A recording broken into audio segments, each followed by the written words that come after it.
Hello student, আশা করি তোমরা ভালো আছো। আমিও ভালো আছি। চলে এলাম তোমাদের ফোর্থ সেমিস্টার মেজর বেঙ্গলির আরো একটি নতুন ক্লাস নিয়ে। আজ আমার আলোচনার বিষয় বাংলা রঙ্গমঞ্চের ইতিহাসে কলকাতার বিদেশি নাট্যশালা বা রঙ্গালয়ের যে লাস্ট তিনটি ছিল আমাদের বিদেশি রঙ্গালয়, সেটা সম্পর্কে আলোচনা। এর আগের ভিডিওগুলোতে পার্ট 1, পার্ট 2, পার্ট 3 রয়েছে, সেগুলো যারা দেখোনি তারা অবশ্যই দেখবে। এবং আমাদের অনলাইন ক্লাস কিন্তু শুরু হয়ে গেছে, যেটা তোমাদের বলে রাখলাম। প্রথম থেকেই তোমরা ক্লাসগুলোতে জয়েন করো। অনেকেই তোমরা আমার সাথে যুক্ত হয়ে গেছো আমার অনলাইন ক্লাসে। আরো যারা রয়েছে যে এখনো হওনি বা হবে ভাবছো, তারা দেরি না করে খুব তাড়াতাড়ি আমাদের দেওয়া নাম্বারে যোগাযোগ করো। আমাদের সেন্টারে যোগাযোগ নম্বর 6295916282, আরেকটি নাম্বার 7076398606।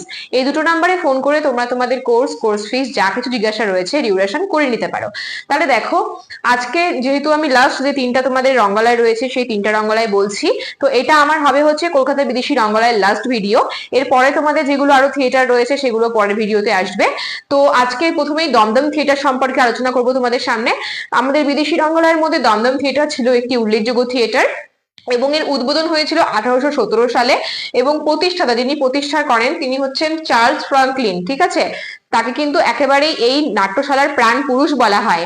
এবং যেই নাটক দিয়ে এই দমদম থিয়েটারের কিন্তু যে যাত্রাটা শুরু হয়েছিল সেটা হচ্ছে রাইভেলস নাটক। রাইভেলস নাটকের মধ্য দিয়ে এই নাট্যশালার যাত্রা শুরু হয়, এবং এর স্থায়িত্বকাল 1817 থেকে 1824 পর্যন্ত কিন্তু আমরা দমদম থিয়েটারের যে স্থায়িত্ব সেটা দেখতে পারি। তারপরে কিন্তু এই থিয়েটার বন্ধ হয়ে গেছে।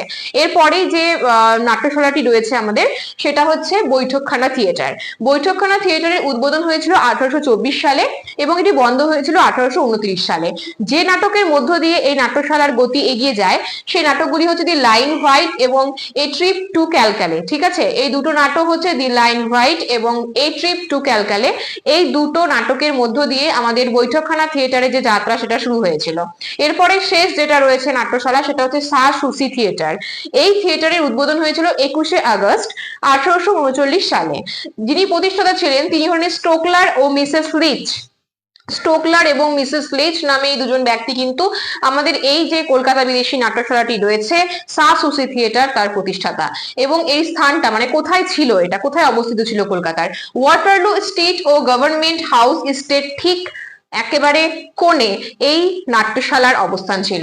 এবং যে নাটকের মধ্য দিয়ে এই নাট্যশালা যাত্রা শুরু হয় সেই প্রথম নাটক হচ্ছে you can not marry your grandmother.